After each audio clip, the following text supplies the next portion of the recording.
You ever look at the headlines on any given day and it just feels random? A trade war over here, a crisis over there, some weird political drama somewhere else. It's like a jumble of puzzle pieces, and honestly, it's easy to just feel completely overwhelmed by the noise. But what if I told you they're not random at all? What if they're all connected, all part of a much bigger picture? Well, in this explainer, we're going to do exactly that. We're going to connect the dots on today's global events, and I promise you, we're going to find some surprising patterns hiding in plain sight. So let's dive in. So here's how we're going to piece this puzzle together today. We've broken it down into 4 key areas. First, we'll look at the high-stakes game I'm calling the world's economic chessboard. Then we'll have to get serious and look at the globe's most urgent flashpoints and crises. After that, we'll see how nations are reacting, with shifting alliances and new strategies. And we're going to wrap it all up with some amazing stories of local lessons that actually offer some real global hope. All right, first up, the global economy. And listen, this isn't just about spreadsheets and stock tickers, not at all. You've got to think of it like a giant worldwide strategy game where every single move can affect millions and millions of lives. And right now, today, we are seeing 3 totally different strategies being played out by the world's major powers. It's a really fascinating look at the constant push and pull of global trade. Okay, so check this out. On one side of this giant chessboard, you've got the United States playing a very defensive game. They're basically building an economic wall, slapping a new 30% tariff on South Africa. That's a huge deal, and it puts about 30,000 jobs on the line. It's a classic go-it-alone protectionist move. But then, at the exact same time, look at the other side of the board.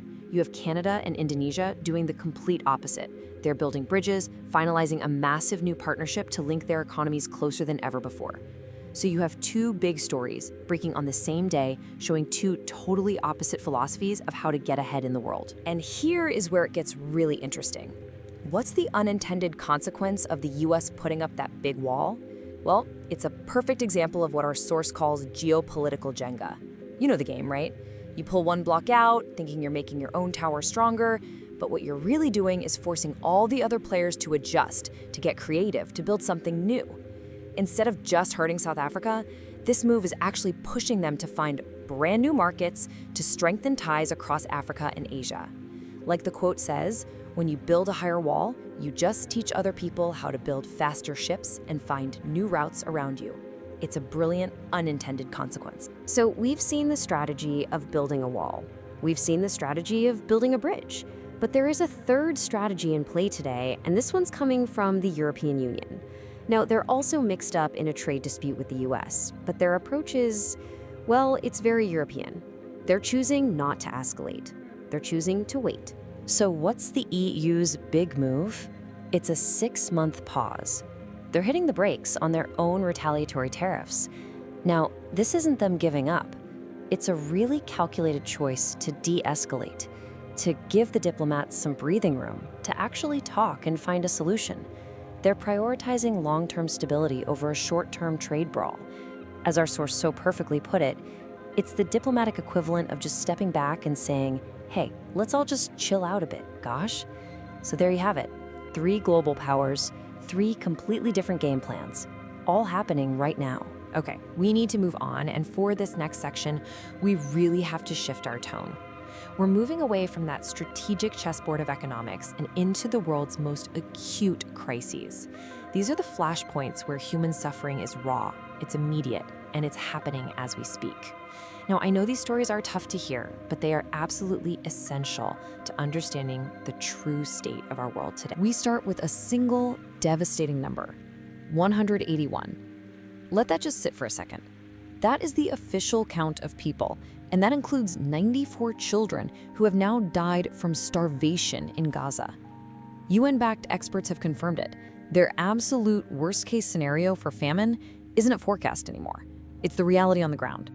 It's a horrifying reminder that in any war, hunger can be used as a weapon, and humanity is so often the first casualty. From a crisis of famine, we now turn to a crisis of security.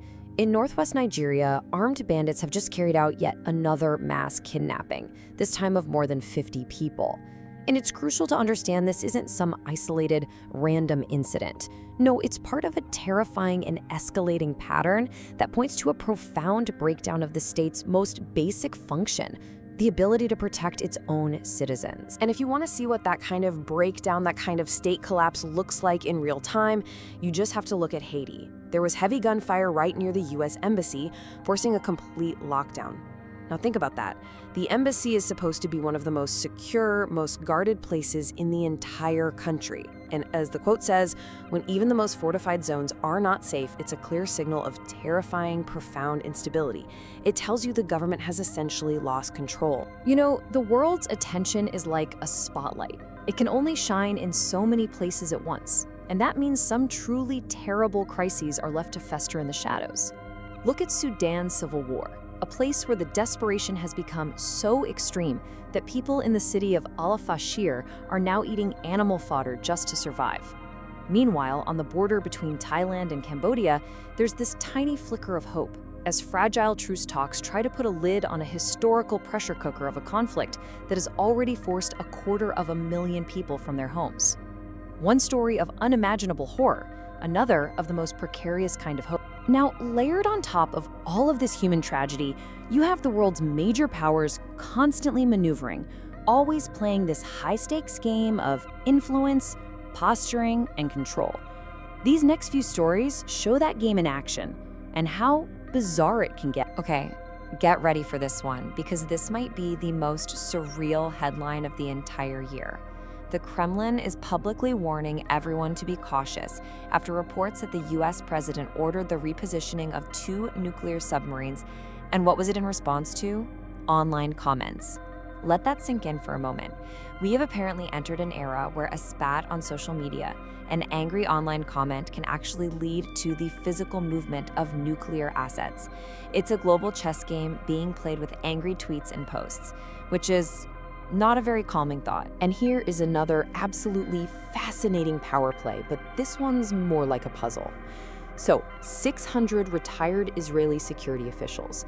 And we are talking about the biggest names, former heads of the Mossad, top generals, the people who know all the secrets. They have done something truly extraordinary. They've written a public letter to the US president, asking him to pressure their own government to end the war in Gaza. So, here's the puzzle for you. What does it mean when spies, people whose entire lives are built on operating in the shadows, decide to step out into the full glare of the public spotlight? Does it signal a massive division within Israel's own security establishment?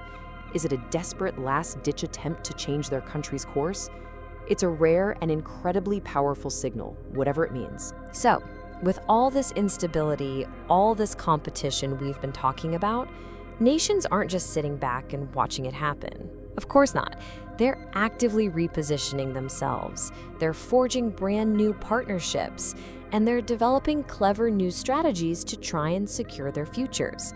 This whole next section is about those forward-looking moves. Take a look at this. This is a really significant development happening in the South China Sea. India and the Philippines just held their first ever joint naval exercises. But the context here is everything. This drill took place in hotly disputed waters. And get this, they were being shadowed by Chinese warships the entire time. So the implication is crystal clear. This isn't just a practice run. This is the formation of a new kind of neighborhood watch. It's a clear signal that regional powers are starting to buddy up to create their own security arrangements, rather than just relying on the usual superpowers. And you know, alliances aren't just about military hardware. Here's a huge strategic shift happening in the world of science. It's like a chain reaction. Step 1.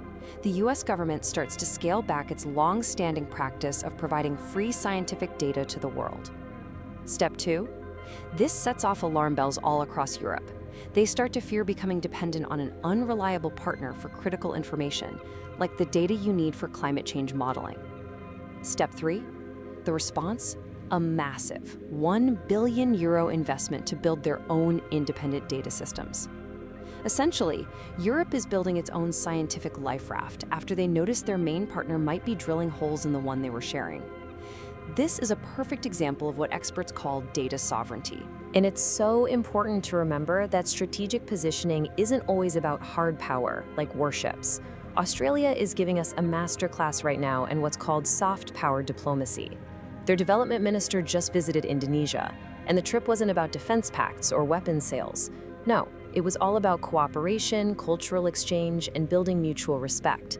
It's just a fantastic reminder that international relationships are also built on handshakes and trust. And in the long run, that can be just as powerful and just as valuable as any warship. Okay, for our final section, we're gonna zoom all the way in. We're moving from the grand stage of geopolitics and bringing it right down to the human scale. We're gonna look at stories from specific cities and communities that offer some really powerful lessons. Some are cautionary, for sure, but some are genuinely inspiring. And ultimately, I think, a much-needed dose of hope. Let's start in Las Vegas, Nevada, where something truly remarkable just happened for the labor movement. The last two major non-union casinos on the legendary Strip have now signed labor contracts. What this means is that for the very first time, every single major casino on the Las Vegas Strip is unionized. 100%. You could literally call it a union fortress.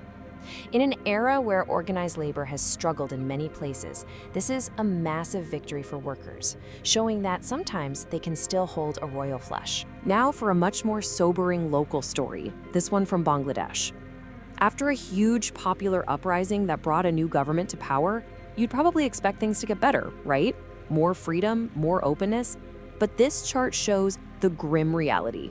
There has been a staggering 230% increase in attacks on journalists since the change in power. It's such a harsh and cynical lesson that just changing the leaders doesn't automatically change the system. It really proves that old saying, meet the new boss, same as the old boss. But we're absolutely not going to end on a down note, because our last story today is unequivocally positive. It's a story that represents decades of tireless work, incredible human resilience, and the absolute best of global collaboration. It's a story about a single shot in a syringe that carries the weight of millions and millions of hopes. The very first doses of a brand new novel HIV vaccine candidate have just been administered in a phase 1 trial. That alone is amazing news. But what's just as important, if not more important, is where this is happening, in Zimbabwe and South Africa. For decades, the African continent has borne the heaviest and most painful burden of the HIV epidemic. So to conduct this cutting-edge trial right there is a truly landmark moment. It represents a crucial, powerful shift towards equitable science. It's about developing solutions for Africa, in Africa. It is a tangible, powerful, beautiful shot of hope. And that's really the crucial point we end on. This isn't just a medical trial, it's a testament to what's possible when we get it right. So the question this leaves us with is a really hopeful one. What happens when the world's best science and a world of hope finally find the right address? Well, today in Zimbabwe and South Africa, we may finally be starting to find out. And that's how the pieces connect for today. We sincerely hope that by bringing you just the facts, free from bias, we can help you see the patterns that shape our world. Our mission is to simply explain what's happening, so you can form your own informed opinions. We're building this for you, and soon we'll move to a subscription model to keep this service independent and ad-free. But for now, the most valuable thing you can do is share this with your friends and family. And please, follow us on Spotify and YouTube to listen to this podcast every morning at 8 a.m. GMT. We'll be back with more headlines for you tomorrow morning at 800 GMT. Until then, keep smiling and making this world a better place for everyone.